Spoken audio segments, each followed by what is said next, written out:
Like a kid counting down to Christmas. Only 13 more sleeps until the first training camp practice. Oh, thank goodness. What's up, everybody? Welcome to another episode of Lombardi Time Brews, where I'm your host, John Del Rey. Today, the other day we looked at the all-decade team of the offense. Now today we're looking defense. One quick announcement before that, though. If you are interested, over on Twitter and the new Threads account, I am posting one picture a day from my personal collection of memorabilia and all the other stuff that I have. So if you want, hop on over there, give me a follow on Twitter or Threads, and once a day you can see different parts of my personal collection as well as other Packer thoughts. It's basically all I ever tweet about, and I don't tweet much, but hey, it's there if you want to give it a follow. Now, like I was saying, the other day we were taking a look at the all-decade team of the Packers. This would be the 2013 season all the way up to current, and choosing who is the all-decade team. I know it's a little unconventional to do it when you're not at like a year that ends at 0, but hey, it's the offseason, and there were a lot of different conversations going on about what's the all-Aaron Rodgers team, what's the all-Brett Favre team. Different people have weighed in with different opinions, and so I decided that it was time to just take a look at the last decade. And it did bring up a number of memories, some painful, some not, but it also recalled a memory of players that I haven't thought about in quite some time. So today is the defensive side of the ball, and I gotta say, going through this all-decade team, I think we all know that the Packers' defense has not exactly been their strong suit throughout the Aaron Rodgers years over the course of the last decade. It just hasn't been. The defense has let them down a lot. And you're going to see kind of why. Sure, it's star-heavy at a number of positions, but the depth, questionable at best. And I think you can say that overall the defense has been disappointing. I'll just say it too, thank the Lord that I don't have to pick a defensive coordinator, because I'd be choosing between Dom Capers, Mike Pettin, and Joe Barry.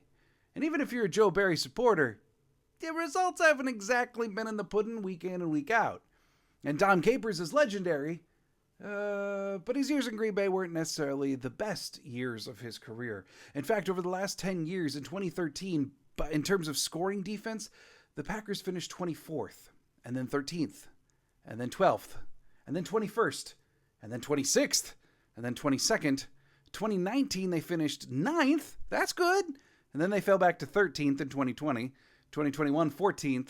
And last year, 17th. To say that the defense hasn't exactly kept up with the offense is not exactly an overstatement. The offense has been the far superior unit, and I don't think I'm saying anything that anyone doesn't know. But still, there have been a number of players that have been incredibly good for this defense, just kind of on an individual level. So, today we're picking out those stars, building an all-decade team on the defense. We want to know who defended the tundra, who's part of the snow-fly zone, and who had long flowing hair. That was a terror to passers across the league. So let's start. I am choosing a 3-4 defense. I'm not weighing into like the depth positions at all, just a starting 3-4 defense, since that is what the Packers have employed since at least 2013.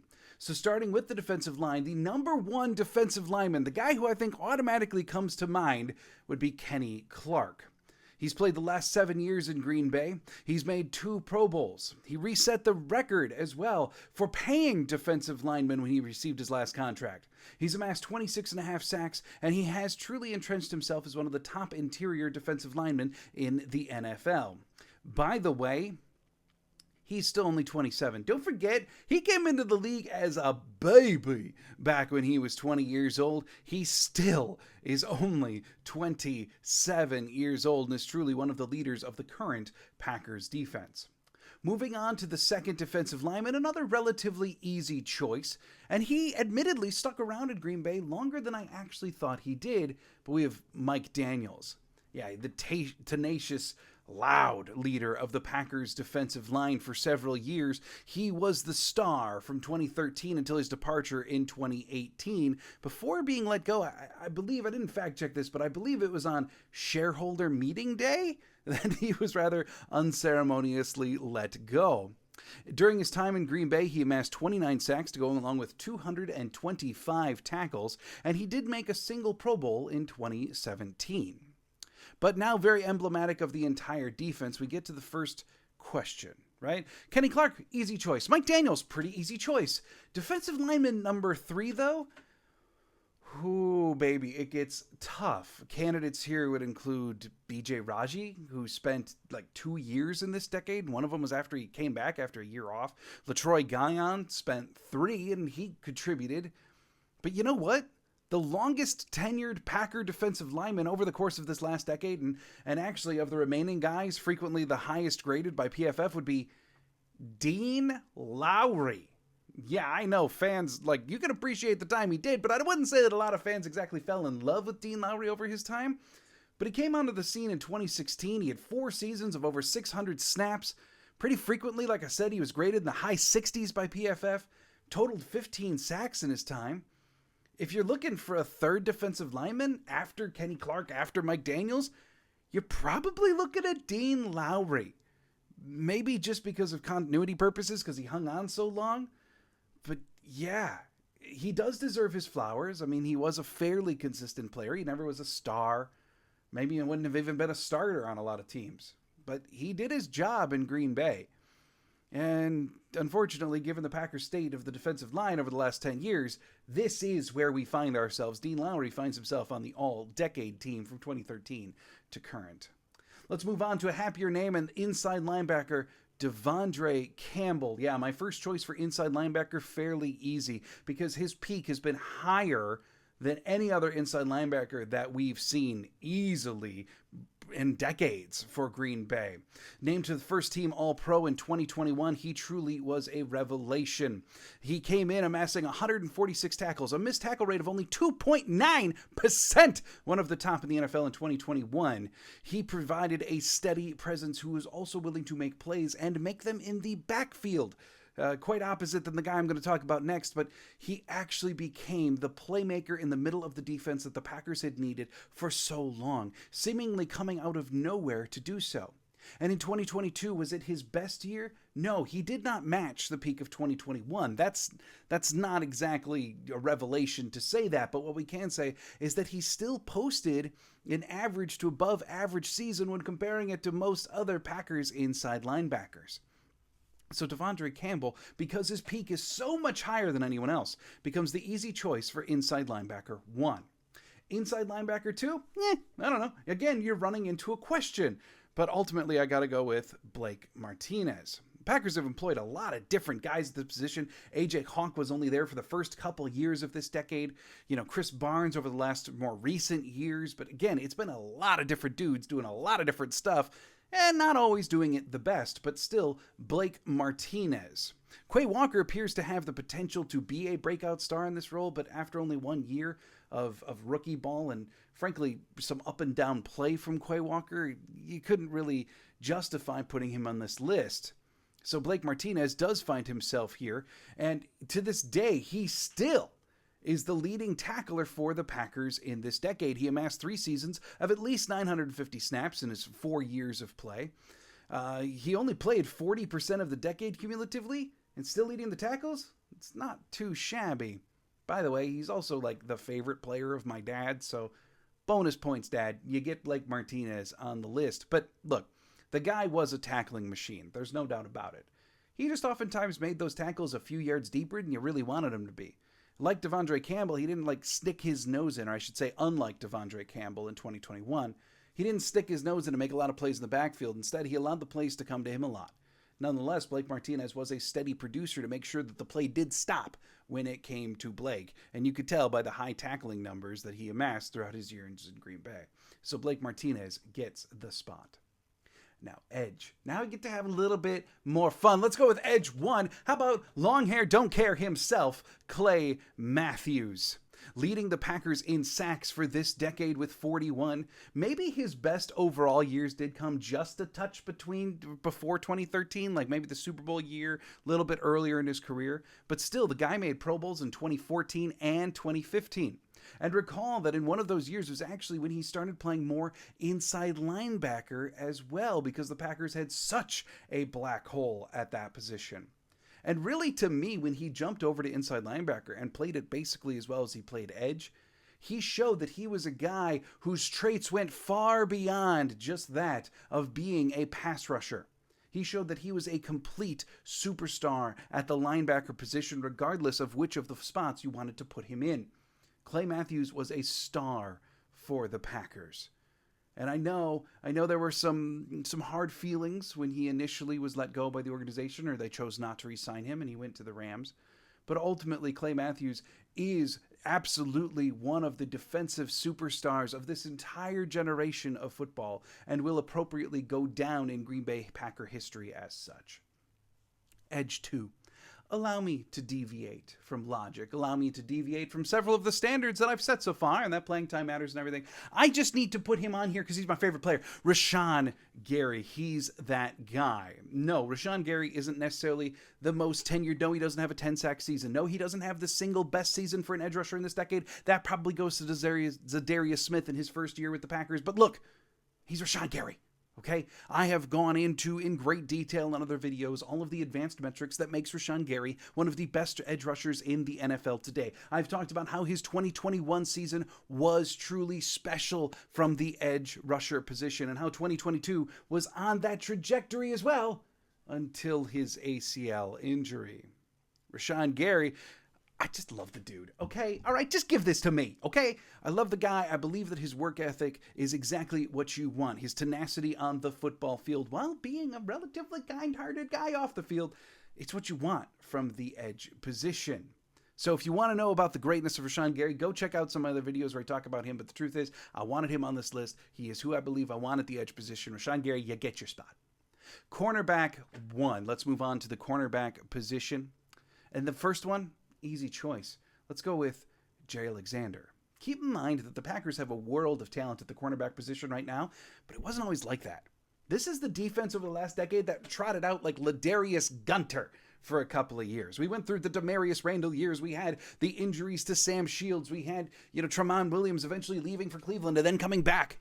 Cornerback has not exactly been the steady position that we find ourselves with now.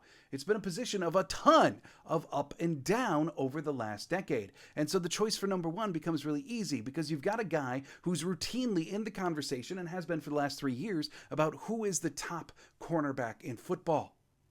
To say 5 years ago, to say 7 years ago, the Packers would have had a guy in that conversation was absolute nonsense. And yet here we are, thanks to Jaire Alexander. He came on with a bang. Who can forget that play his rookie year when he broke up a screen all by himself? When I think Jaire Alexander, that is the play that I think of all the time. He's made 2 Pro Bowls over the last couple of years. He had a record-setting contract in the market. He is one of the future defensive leaders as well, along with Kenny Clark and Rashaan Gary. Jaire Alexander is your choice at cornerback 1. But cornerback 2, see, now you're getting a little tougher. And just like almost every position, you've got a bona fide number 1. Easy to say it's that guy. And then number 2 is like, oh, crap. I need to make a choice between a lot of different people. Candidates here include Rasul Douglas, even though he's had an incredibly short tenure in Green Bay.